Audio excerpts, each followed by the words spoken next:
Hello, जय हिंद, नमस्कार दोस्तों। आप सभी का स्वागत है आपके अपने YouTube channel mission target classes में।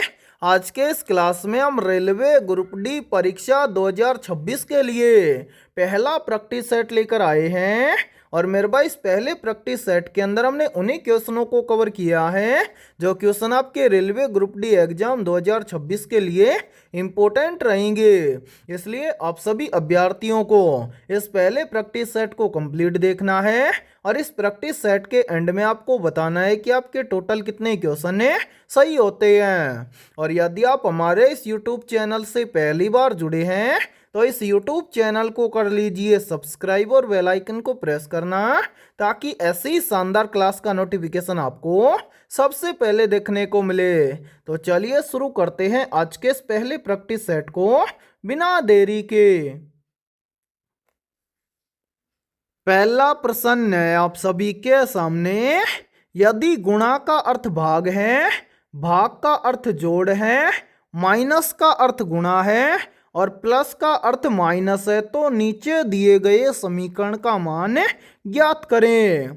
यानी कि ये पहला प्रश्न आप सभी के सामने गणितीय संक्रियाओं से संबंधित प्रश्न दिया गया है और आपसे पूछा गया है कि इस प्रश्न के अकॉर्डिंग इस समीकरण को सोल्व करेंगे तो इस समीकरण का मान क्या आएगा। तो मेरे भाई, इस टाइप के प्रश्न को आप एग्जाम में देखते हैं मात्र 2 से 3 सेकंड में कैसे सोल्व करेंगे, तो वो देखिए इस टाइप के प्रश्न को एग्जाम में सोल्व करना बहुत ही आसान होता है। आसानी से कैसे सोल्व करेंगे, तो वो देखिए इस समीकरण को हम क्या करेंगे, प्रश्न के अकॉर्डिंग सोल्व करेंगे। तो ध्यान से देखिए, प्रश्न में आपको स्पष्ट बोला गया है कि गुणा का अर्थ है भाग, तो इस समीकरण के अंदर हम गुणा के स्थान पर हम क्या करेंगे, भाग करेंगे। ठीक है, इसी प्रकार से आगे बोला गया है कि भाग का अर्थ है प्लस, तो भाग के स्थान पर हम क्या कर देंगे, प्लस कर देंगे। आगे बोला गया है कि माइनस का अर्थ है गुणा, तो इस समीकरण के अंदर माइनस के स्थान पर क्या कर देंगे, गुणा कर देंगे। और मेरे भाई लास्ट में बोल रहा है कि प्लस का अर्थ है माइनस है, तो प्लस के स्थान पर हम क्या कर देंगे, माइनस कर देंगे। अब यहां पर हम बनाएंगे नया समीकरण। कैसे, देखिए सबसे पहले दिया गया है 392। ठीक है, उसके बाद में भाग, भाग का अर्थ है प्लस, उसके आगे दिया गया है 28, 28 के आगे दिया गया है गुणा, गुणा का अर्थ है भाग। ठीक है, उसके आगे दिया गया है 7, 7 के आगे दिया गया है माइनस, माइनस का अर्थ है गुणा। फिर उसके आगे दिया गया है 4, 4 के आगे दिया गया है प्लस, प्लस का अर्थ है माइनस और उसके आगे दिया गया है 10। अब ये बन गया नया समीकरण। अब इस समीकरण को सोल्व करके इसका मान अपने को ज्ञात करना है। तो इस समीकरण के अंदर हम क्या करेंगे, सबसे पहले भाग को सोल्व करेंगे। तो सबसे पहले दिया गया है 392। ठीक है, उसके बाद में प्लस। अब यहां पर देखिए 7 का भाग देंगे 28 में, तो ये चला जाएगा 7 चौक 28। उसके आगे है गुणा में 4 और माइनस का 10। ठीक है, अब मेरे भाई भाग करने के बाद में क्या करेंगे, गुणा करेंगे। तो सबसे पहले दिया गया है 392। ठीक है, उसके बाद में प्लस। फिर मेरे भाई यहाँ पर देखिए 4 और 4 को आपस में गुणा करेंगे तो बन जाएगा 4 चौक 16, फिर है माइनस का 10। अब इसके बाद में हम क्या करेंगे, प्लस प्लस की संख्याओं को आपस में जोड़ लेंगे और माइनस की संख्या को घटा देंगे। तो ध्यान से देखिए, प्लस का है 392 और प्लस का है 16, तो 392 और 16 मिलकर बन जाएगा 408। ठीक है, और आगे क्या बच गया, माइनस का 10। अब यहां पर हम क्या करेंगे, 408 में से 10 को घटा देंगे। तो 408 में से 10 को घटा देंगे तो यहां पर बचेगा 398। यानी कि इस प्रश्न के अकॉर्डिंग इस समीकरण को सोल्व करेंगे तो इस समीकरण का मान आएगा 398। अब हमें देखना है कि संख्या 398 किसी ऑप्शन में दी गई है, तो आंसर है संख्या 398 हमें दी गई है ऑप्शन ए के अंदर है। तो पहले प्रश्न के अंदर ऑप्शन ए हो जाएगा सभी का करेक्ट आंसर है। तो उम्मीद करता हूं कि ये पहला प्रश्न भी आपको अच्छे से क्लियर हो गया होगा। और जब भी इस टाइप का प्रश्न आपको एग्जाम में दिया जाएगा तो आप फटाफट से सोल्व कर लेंगे। ठीक है, और इसी के साथ में देखिए आप सभी के लिए बहुत ही इंपॉर्टेंट सूचना है। यदि आप पहली बार के अंदर रेलवे ग्रुप डी एग्जाम 2025 को क्रैक करना चाहते हैं तो हमने आपके रेलवे ग्रुप डी एग्जाम 2025 के लिए ऑल सब्जेक्ट के ऊपर करीब 11,000 प्लस रामबाण क्वेश्चनों का मास्टर पीडीएफ सेट तैयार किया है। और जो भी अभ्यर्थी ये कंप्लीट मास्टर पीडीएफ सेट लेना चाहता है वो हमारे इस व्हाट्सएप नंबर पर कांटेक्ट करके ले सकता है। व्हाट्सएप नंबर है 7374826893। ये हमारा व्हाट्सएप नंबर है। इस व्हाट्सएप नंबर पर आप कांटेक्ट करके इस कंप्लीट मास्टर पीडीएफ सेट को ले सकते हैं। और मेरे भाई इस कंप्लीट मास्टर पीडीएफ सेट के साथ में आपको पूरे 1 साल का करंट अफेयर्स बिल्कुल फ्री में मिलने वाला है। ठीक है। और मेरे भाई ये कंप्लीट मास्टर पीडीएफ सेट आपको मिलेगा मात्र और मात्र 80 रुपए की फीस के अंदर है। यानी कि 11,000 प्लस क्वेश्चनों का पीडीएफ सेट आपको मिलेगा 80 रुपए की फीस के अंदर है। और इस कंप्लीट मास्टर पीडीएफ सेट के साथ में आपको पूरे 1 साल का करंट अफेयर्स बिल्कुल फ्री में मिलने वाला है। ठीक है। और मेरे भाई यदि आपके एग्जाम के 1 से 2 दिन भी शेष बचे हुए हैं तो बचे हुए समय के बीच में एक बार आप इस कंप्लीट मास्टर पीडीएफ सेट को सरसरी निगाहों से जरूर देख लेना, क्योंकि आपको एग्जाम के अंदर ज्यादातर क्वेश्चन इसी मास्टर पीडीएफ सेट से देखने को मिलेंगे। और अभी तक जिन भी अभ्यर्थियों का एडमिट कार्ड नहीं आया है और वो अपना एडमिट कार्ड डाउनलोड करवाना चाहते हैं तो वो सभी अभ्यर्थी भी हमारे इस व्हाट्सएप नंबर पर कांटेक्ट करके अपना एडमिट कार्ड निकलवा सकते हैं। ठीक है। तो चलिए फिर अगला प्रश्न देखते हैं। दूसरा प्रश्न है आप सभी के सामने।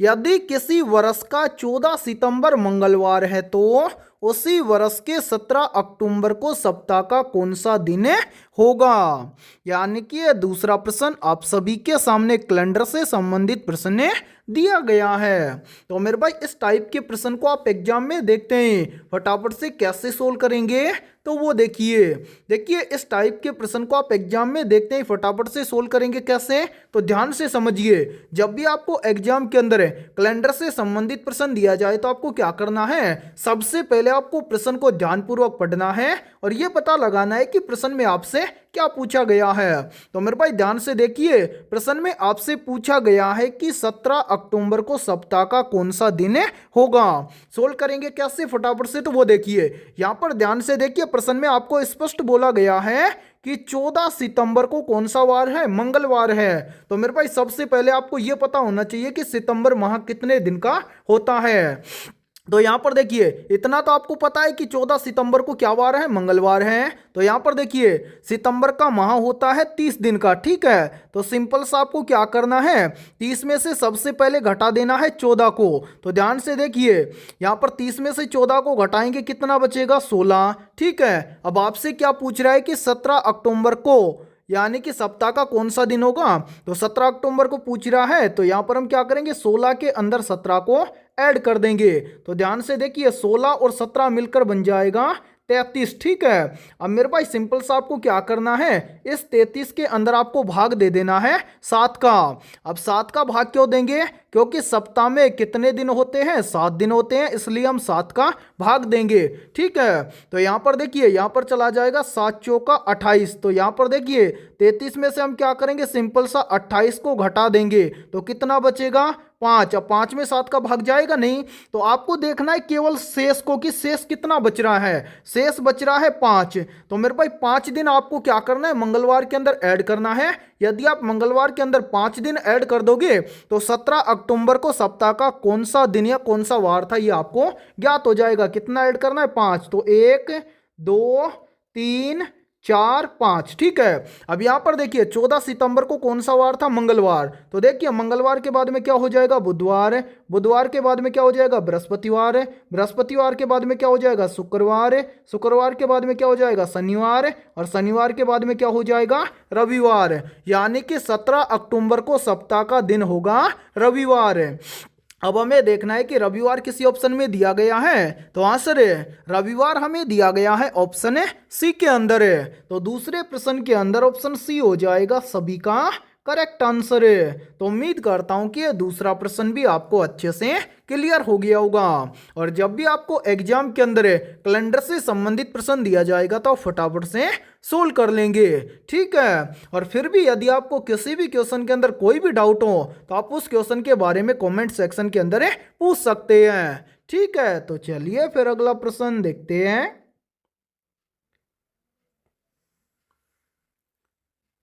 तीसरा प्रश्न है आप सभी के सामने। नीचे दी गई श्रृंखला श्रेणी में प्रश्नवाचक चिन्ह के स्थान पर कौन सी संख्या आएगी। यानी कि ये तीसरा प्रश्न आप सभी के सामने सीरीज से संबंधित प्रश्न दिया गया है और आपसे पूछा गया है कि इस सीरीज में इस प्रश्नवाचक चिन्ह के स्थान पर कौन सी संख्या आएगी। तो मेरे भाई इस टाइप के प्रश्न को आप एग्जाम में देखते ही फटाफट से कैसे सोल्व करेंगे, तो वो देखिए सीरीज से संबंधित प्रश्न को एग्जाम में सोल्व करना बहुत ही आसान होता है। अब आसानी से कैसे सोल्व करेंगे, तो वो देखिए सबसे पहले आपको क्या करना है, जब भी सीरीज से संबंधित प्रश्न दिया जाए तो आपको सबसे पहले ये देखना है कि सीरीज में आपको क्या क्या दिया गया है। तो यहाँ पर ध्यान से देखिए, सीरीज में हमें सबसे पहले दिया गया है 36, 36 के बाद में दिया गया है 34, 34 के बाद में दिया गया है 30, 30 के बाद में दिया गया है 28, 28 के बाद में दिया गया है 24 और 24 के बाद में आपसे पूछा गया है कि इस प्रश्नवाचक चिन्ह के स्थान पर कौन सी संख्या आएगी। तो मेरे भाई ध्यान से देखिए सीरीज को किस प्रकार से सोल्व किया गया है। सबसे पहले यहाँ पर देखिए सबसे पहले दिया गया है 36, 36 से कितना बन रहा है 34, 36 से 34 कैसे बनेगा, तो ध्यान से देखिए यदि हम 36 में से क्या कर दें -2 कर दें तो बन जाएगा 34। फिर देखिए 34 से कितना बन रहा है 30, तो 34 से 30 कैसे बनेगा, तो यहाँ पर देखिए यदि हम 34 में से क्या कर दें -4 कर दें तो यहाँ पर बन जाएगा 30। फिर देखिए 30 से कितना बन रहा है 28, 30 से 28 कैसे बनेगा, तो यहाँ पर देखिए यदि हम 30 में से क्या कर दें -2 कर दें तो यहाँ पर बन जाएगा 28। फिर देखिए 28 से कितना बन रहा है 24, 28 से 24 कैसे बनेगा, तो यहाँ पर देखिए यदि हम 28 में से क्या कर दें -4 कर दें तो यहाँ पर बन जाएगा 24। अब इसी प्रकार से आपसे पूछा गया है कि 24 से इस प्रश्नवाचक चिन्ह के स्थान पर कौन सी संख्या आएगी। तो मेरे भाई ध्यान से देखिए प्रश्न चिन्ह की वैल्यू ज्ञात करने से पहले नीचे जितनी भी संख्याएं आई हैं इन सभी संख्याओं को ध्यान से देखिए और पता लगाइए यहाँ पर क्या हुआ है।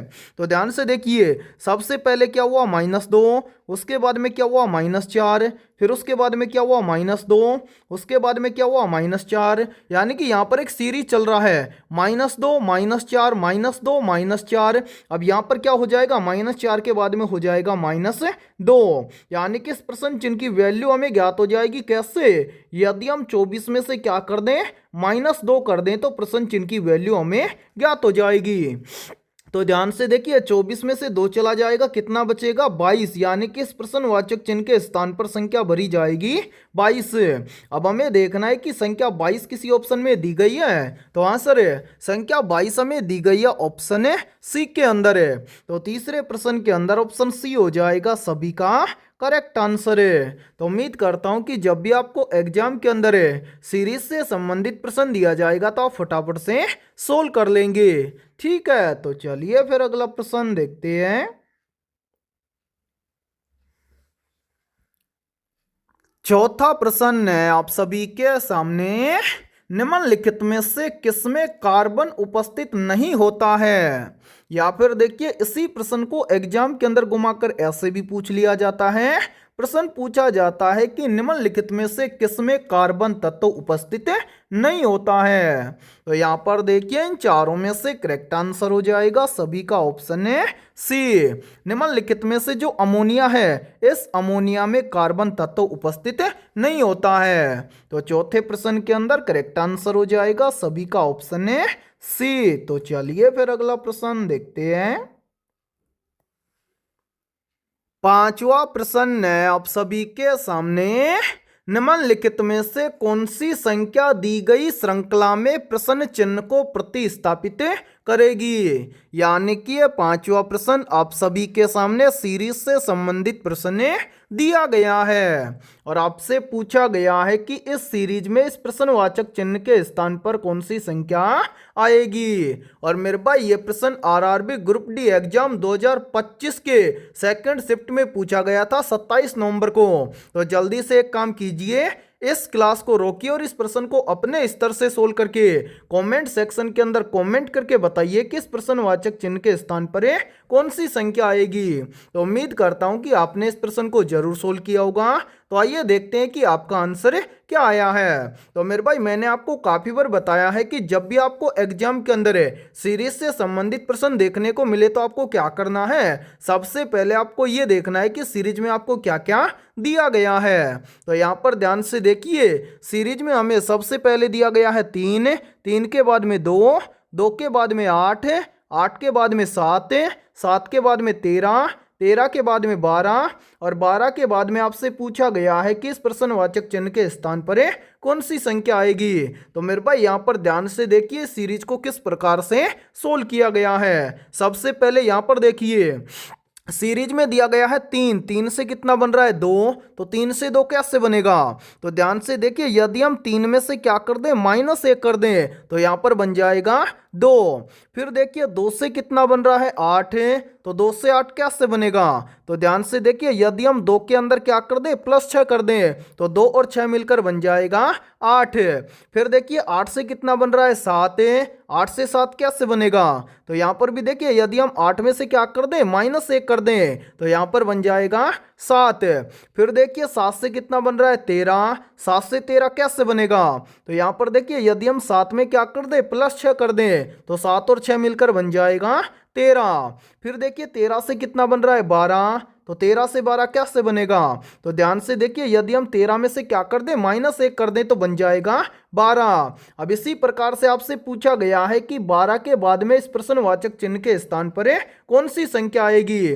तो मेरे भाई प्रश्न चिन्ह की वैल्यू ज्ञात करने से पहले नीचे जितनी भी संख्याएं आई हैं इन सभी संख्याओं को ध्यान से देखिए और पता लगाइए यहाँ पर क्या हुआ है। तो मेरे भाई यहाँ पर ध्यान से देखिए सबसे पहले क्या हुआ -1, उसके बाद में क्या हुआ +6, उसके बाद में क्या हुआ -1, उसके बाद में क्या हुआ +6, फिर उसके बाद में क्या हुआ -1। यानी कि यहाँ पर एक सीरीज चल रहा है -1 +6 -1 +6 -1। अब आगे क्या हो जाएगा मेरे भाई, इस कंटिन्यूस सीरीज को आगे बढ़ाएंगे तो -1 के बाद में हो जाएगा +6। यानी कि इस प्रश्न चिन्ह की वैल्यू ज्ञात हो जाएगी कैसे, यदि हम 12 के अंदर क्या कर दें +6 कर दें तो प्रश्न चिन्ह की वैल्यू हमें ज्ञात हो जाएगी। तो मेरे भाई ध्यान से देखिए 12 और 6 मिलकर बन जाएगा 18।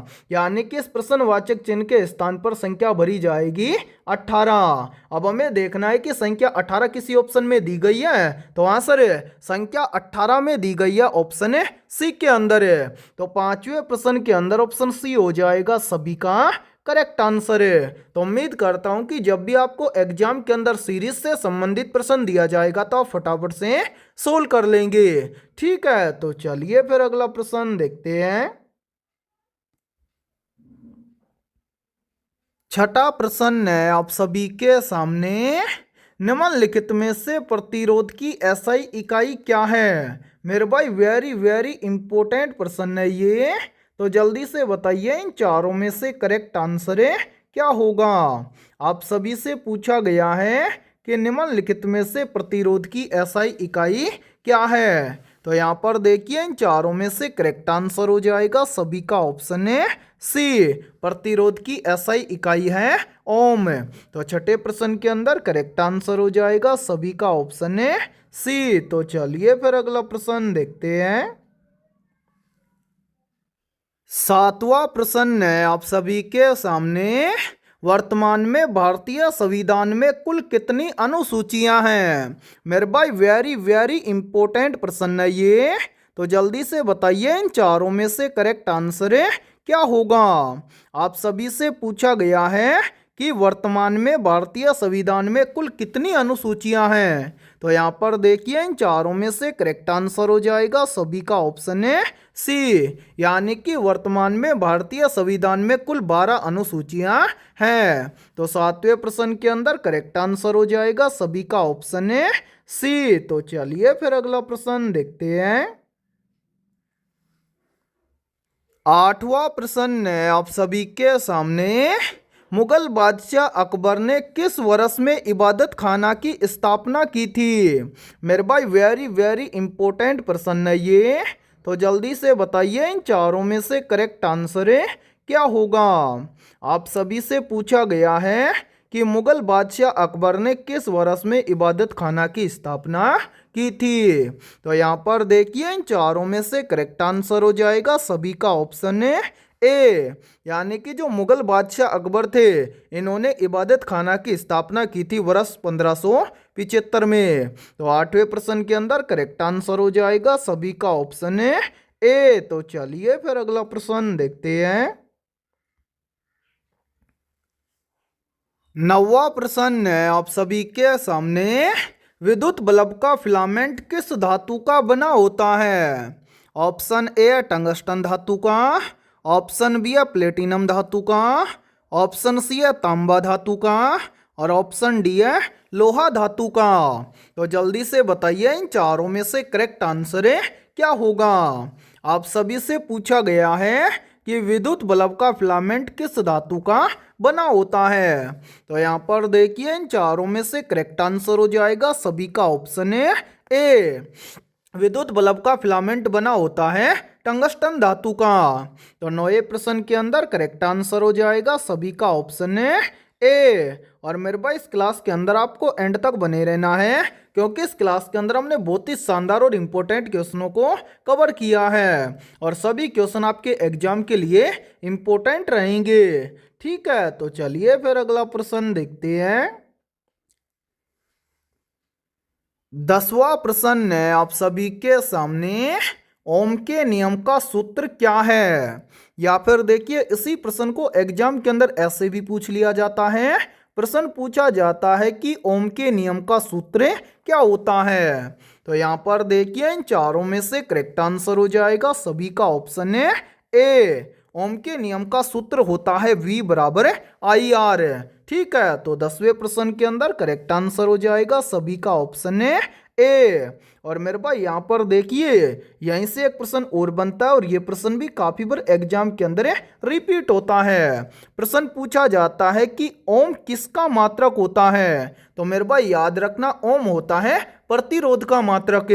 ठीक है, और इसी के साथ में देखिए यदि ये क्लास आपको पसंद आ रही है तो जल्दी से एक बार इस क्लास को लाइक कर दीजिए।